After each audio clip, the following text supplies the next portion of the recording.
অসমত 11ৰ যদি জনগণনা আৰু NRCৰ ডেটা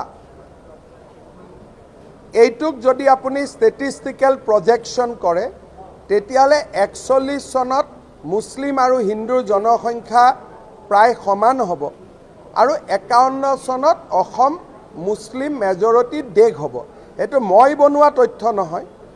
2011ৰ সেন্সাস পৰৱৰ্তী সময়ত NRCত আবেদন কৰা লোকৰ হিন্দু মুছলমান ৰিলিজিয়াছ ডিভিজন এই দুটাক যদি আমি ষ্টেটিষ্টিকেল প্ৰজেকশ্যন কৰোঁ তেতিয়াহ'লে সেই ৰিজাল্টটো আমি পাওঁ।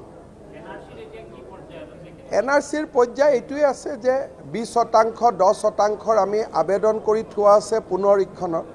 সুপ্ৰিম কোৰ্টত আবেদনটো এতিয়াও শুনা নাই, কিন্তু NRCৰ 9,22,000 লোকৰ বায়োমেট্ৰিক বন্ধ হৈ আছে। তাৰ কাৰণে মানুহৰ বহুত অসুবিধা হৈছে। বায়োমেট্ৰিকখিনি মুকলি কৰি দিয়াৰ কাৰণে মই কেন্দ্ৰীয় চৰকাৰৰ লগত যোগাযোগ কৰি আছোঁ।